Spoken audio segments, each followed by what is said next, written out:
welcome back to BlockTV, where every Sunday the crypto community receives a treat in the form of a well-researched and thought-out Twitter thread by one of the top writers documenting the ecosystem. I'm talking about none other than Nathaniel Whitmore, who I have the pleasure to sit with and discuss his long-read Sunday Twitter column every beginning of the week. And my favorite line, I know you're going to smile once again, a bit of the New Yorker for crypto block news, if you may.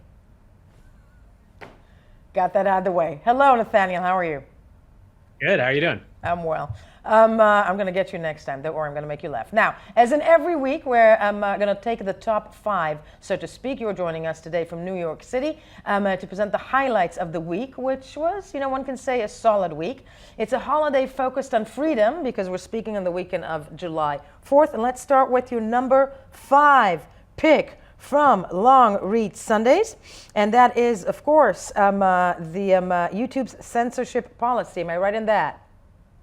Yeah, so this was interesting. I think one of the things that the crypto community loves doing, and I'm certainly guilty, is looking to whatever occasion or whatever thing is going on and trying to make some analogy or metaphor that relates to the crypto space.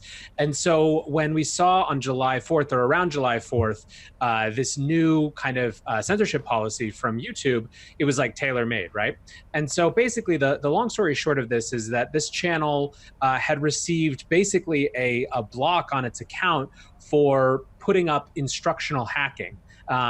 Which apparently is a new category of content that YouTube bans, which is something that we haven't seen before. And obviously, this is a very, I guess in some ways it's a niche area of content, but so many of, so much of the stuff on YouTube is these really interesting, quirky videos. So basically they were trying to do launching fireworks over Wi-Fi.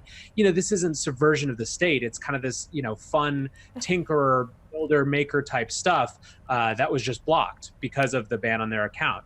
And so obviously, quite quickly the not just the crypto community, but the larger kind of freedom, censorship, surveillance, privacy, et cetera community who's watching these patterns in social media kind of jumped on this, and it went pretty quickly viral. It went viral, and you focused on the Balaji Srinivasan tweet, which was the legacy media is now a subset of social media within that thread, big, but also just another entity posting content online. Traditional banks will eventually become a subset of the blockchain ecosystem. Relate this to me on that respect. Well, actually, if you go to the second tweet, he kind of draws the connection most directly to this particular hacking incident. But his point, I think, is that, he's trying to say that this makes decentralized alternatives inevitable, which is also what Gary Tan, who's an investor with Alexis Ohanian at Initialized Capital, is saying as well. And basically, the point that they're making is that we've existed in a paradigm of gatekeeper media for quite some time. And that's almost inevitably going to change as more and more of the types of content that have audiences are blocked kind of a priori by these platforms.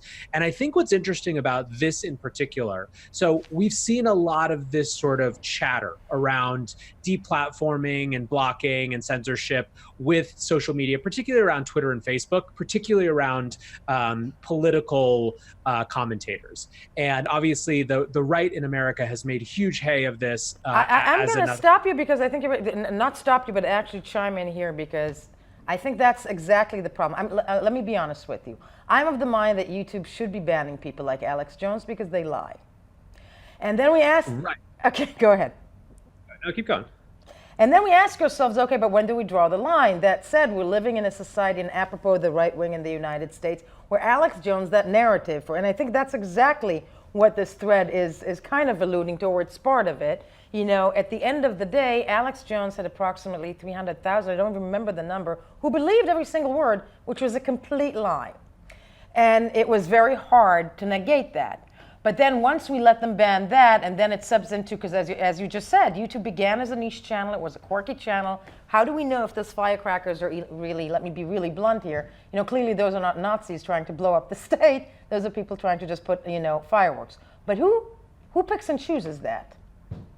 Well, so there's a whole lot going on, and I'm glad you brought this up. So I think that one is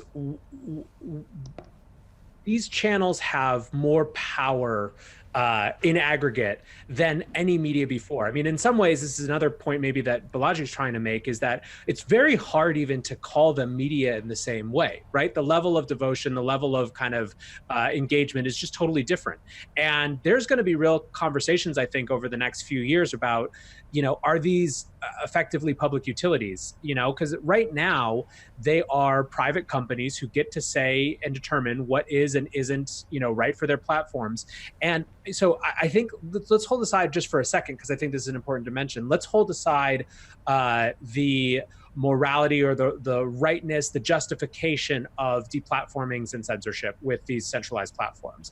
There is a question, I think, to me, of whether decentralized alternatives actually have a chance to overcome any of the network effects.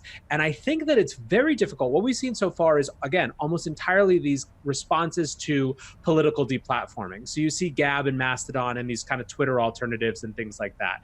And, they're banging the drums, but they have not yet, and I think it's undeniable that they haven't yet really gotten a lot of traction. They Gab have not been tried. mass adopted, let's put it that way.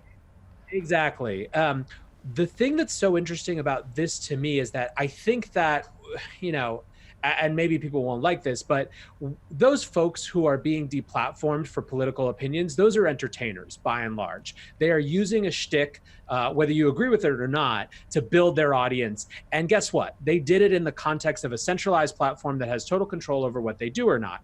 I don't think that the value of entertainment is largely going to be enough to get people to move to a new platform whose entire point is just chattering entertainment, basically. I think it's a very big ask. Now, I think that what's interesting about this particular shift with YouTube is that this is a part of YouTube that's educational for people, right? This is stuff that like kids want to see, hackers want to see, builders want to see, makers want to see. And it actually strikes me as much more plausible that niche communities of something like, builders, tinkerers, hackers, whatever, makers could support, not a complete YouTube alternative, but a niche channel where you can get that is decentralized, that doesn't have gatekeepers. So to me, what was interesting about this, and I think worth watching, is that it seems much more likely to me that an alternative video site that doesn't have the same sort of gatekeepers as the last ones, I think maybe has a better chance because it doesn't require, basically what it comes down to is it doesn't require the full network to be there for there to be value. Whereas something like a Twitter alternative does. You need the whole network. The YouTube, on something like YouTube, the video and the content itself is the value proposition. So maybe we'll see actually, kind of more traction around those. More traction on the road. They'll just caution and say that people say that a picture is worth 1,000 words. But this is a much, much, much bigger discussion. Very true. Gatekeeper or editor does, who knows? We're moving ahead to number 4 because this will be the talk, at least for the next year, if not a bit more. Of course, number 4, back a look at Libra, which will be making headlines when it comes to censorship and social. I'm quoting you, there is no bigger focus right now than Facebook's Libra. 2 weeks after the announcement, and then you're touching on, of course, that was the big talk here last week, David Marcus, the man at the helm of Libra, on behalf of Facebook, posting this very, very long Facebook post about why they should be trusted, right? And then a chat about that. Mm-hmm. What was your, exactly. First of all, you start, yes. Sure. I mean, obviously this is kind of, consider this your weekly check-in on Libra, because we're never not going to have one of these, is my guess. That's okay. But it happened to be, again, there's a story about YouTube censorship coming up, and there's another story which we didn't choose to focus on here about superhuman and email tracking and things like that. And then Libra, David Marcus drops this note. And again, let's give them points first. They're certainly articulating a lot, trying to have David Marcus be a public figure, engaging with people, even if you don't like what they say. So I think that's to their benefit. But there was one line in particular in this very long note that I think caught a lot of people's attention, which was basically Libra appearing to lean into the value proposition to law enforcement of, a cashless digital currency that was, trackable and easy to see the provenance of transactions and so on and so forth, right? So this was jarring, let's say, to people, not because it was somehow new. It wasn't, right? This is exactly why people were worried in the first place. But to see it so baldly put that it was going to be a great tool for law enforcement, I think got a lot of people's attention. And on the one hand, here's the totally rationalist take on this. It's like, well, yeah, of course, they're trying to be accepted in every jurisdiction in the world. Like, this is the game that they chose to play. They don't have a choice but to not. And in fact, it's probably strategically the right idea if their major hurdle is going to be regulators to play not only nicely with them but to be an asset to them, right? So that's the rationalist take. Now the folks who are thinking about what the implications of Libra are on a global scale, and moreover, kind of the transition to a cashless society, I think, again, we're just jarred by how baldly it was put. And you saw that response. I think Nick Carter just posted an image of the section with the phrase "good grief." I know, and Matthew Green, I'm going to quote for you, Matthew D. Green, who cryptographer at Johns Hopkins. Just the jarring. I have spent, I'm quoting him, of course, my academic career trying in my limited way to undo the privacy damage computers have done to our society. But what's the point when Facebook wants to make a few bucks? This makes me ill. Like this, they're going to get a lot of this, I presume. Libra. Yeah, I mean, this is the central, hold everything else aside. This is going to be the conversation, I think, at the heart of Libra, is how much it becomes a tool for, I mean, so the next big thing to look at, I think, and to watch is, in some ways, the first response from the US government, which, by the way, was formalized this week. We didn't even include this, right, of asking them to stop, production basically until in effect, a cease and desist letter, but basically telling them yes. Yeah. Exactly. Although, man, we could get into just how clearly they don't understand that there's not a shared perspective. I think, I don't remember who had tweeted it, basically, either Pompiliano, exactly, Pomp saying, well, can't really send that type of letter to Bitcoin, which really summed it up very well. Yeah. But yes, starting from that. So thinking of if it is indeed Generation Z that won't buy into it, what are the chances, and we'll be reporting on this, as you said, for quite a while now, what are the chances of Libra hitting, that I'm wondering with you, in the next, let's say, year, coming into fruition? I think it's pretty low. I think that they built this, I think there's going to be a long run up. And I think that to some extent, it's almost to their benefit to have a huge period of time where people, know it's coming and get used to the idea of it. From pure psychological, if it exists, it seems less scary and less, whatever. So I don't know. It's going to be interesting, but I'm sure we'll be talking about it almost every week. Every week we shall be. Moving on to number 3, apropos the Pompiliano, Pump and Bitcoin's Department of Defense. Describe this long thread for me. So this was, Pomp, I think, tweeted out on Sunday of last week that this is going to be one of the most important things he's ever written. And he pushed it out. He did a public version of his usually paid newsletter. And it's effectively arguing that money has always been backed by the military power of the state until now. And for the first time, there's competition for a global reserve currency that isn't backed by guns, and he doesn't mention this, or by a kind of a petrodollar type of deal. And I think that the reason that I want to add this is, hold aside this particular argument. Okay. What this reflects to me is a growing narrative space for thinking about Bitcoin in kind of the largest global terms, right? Like, this is happening, right? People are, a year ago, people are still arguing about whether it's supposed to be digital cash or, for kind of, transactions and things like that. You've seen this major shift over the course of the last year to really talking about Bitcoin in the biggest possible terms. This huge hedge against the instability of the world, and this idea of a genuine competitor as a global reserve currency.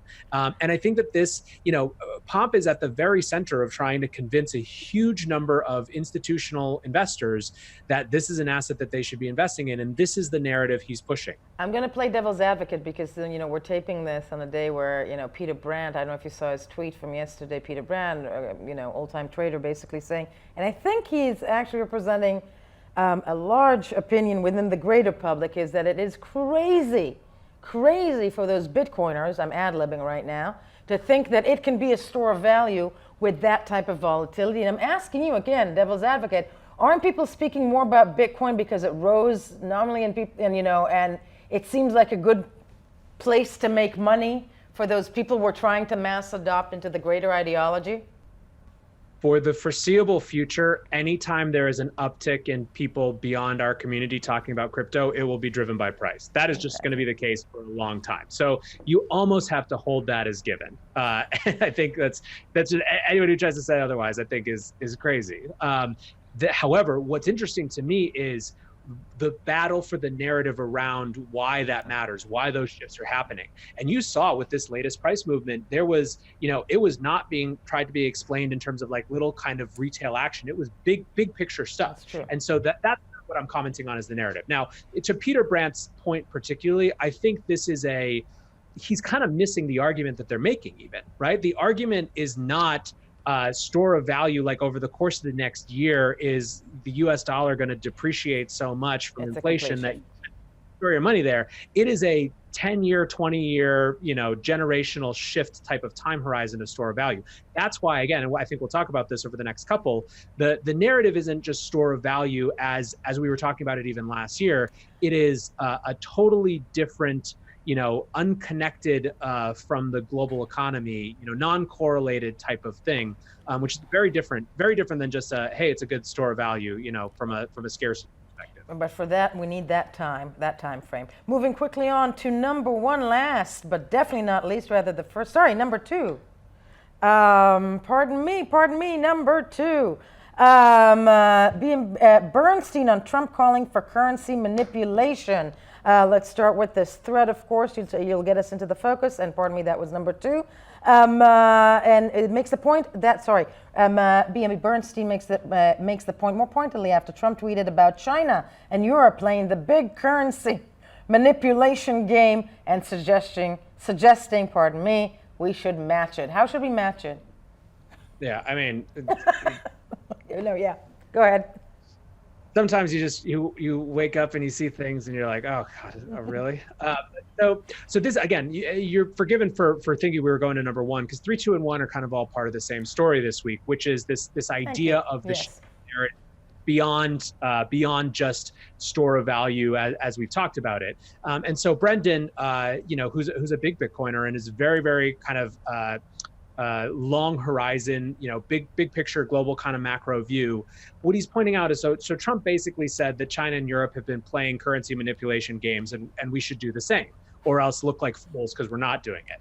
And so what the point that he's making is effectively that, everyone who's looking for why this price action happened in terms of retail traders or some institutions starting to hold more. Right. They're missing that the larger point is that the big game for Bitcoin is that the mega trend shifts to kind of unfettered money printing on top of larger global instability. And the point that he's making with this tweet is that the U.S. government is likely to give us both, just all on its own. So Trump and central banks around the world will generously provide both, right? So again, it's this idea of the narrative shifting from these kind of micro actions, who's coming into the market, what new thing happened, did Tether print more, et cetera, to this is a epical kind of phase shift. Now, I think for me, it's almost certainly the case that anytime we talk about narratives, and I'll say this over and over and over again, they are a bit of self-fulfilling prophecy, usually. And this is, I'm guilty of this, everyone is guilty of this. When we talk about narratives, we're often talking about the reality that we would like to see because it benefits us. And I think that, for Bitcoiners, this is the idea that this can be a hedge against global instability is extremely attractive. There's a lot of power in that, and not just kind of crassly from personal gain, but from a new tool for regular citizens who aren't in power, in positions of huge power, to kind of protect themselves against the machinations and happenings and goings on of kind of that power structure. So, I think, sorry, go ahead. No, there's greater powers, which leads us to one, and I think it's interesting that, we are actually taping this discussion on a week where the Deutsche Bank AG is making so many headlines, but there are those who would argue, as in, not just firing nearly 20,000 people, but basically collapsing. It's that people argue even within the sphere that there needs to be more of a breakdown, kind of an enhanced 2008 complete collapse for people to understand that. But that leads us to number one, your choice for number one from Jill Carlson. Well, focuses on Jill Carlson and then the thread that follows the discussion on that. And that's a poll. And that's a poll that she basically holds of Bitcoin risk asset versus flight to safety asset. 45% say risk asset, 55% say flight to safety asset, which one, in the world of polls, that's kind of almost, one can argue almost split in the middle. What were the reactions to that? Yeah, so this is a first for us. This is the first time we've had a poll. And I think polls are a little bit dangerous because they often hell yeah. Yeah, more as confirmation bias of the particular audience than they do of real results. However, I thought it was notable for two reasons. One is there isn't necessarily clear agreement on this even within the Bitcoin and larger crypto community.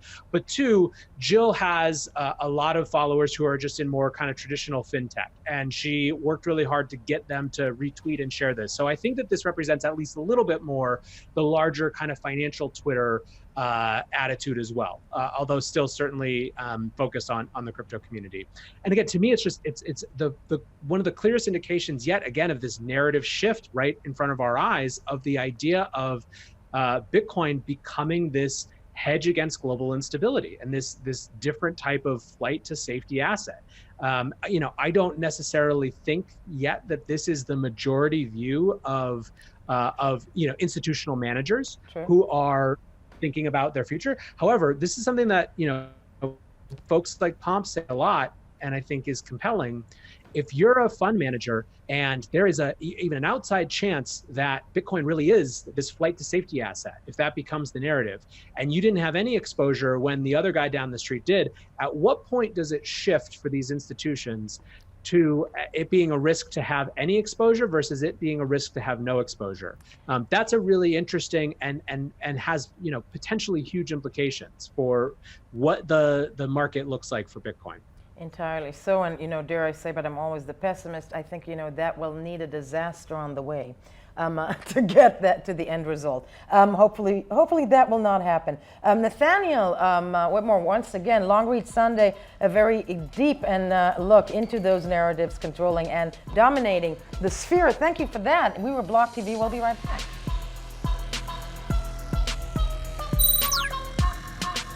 For more news and updates, follow us on Twitter.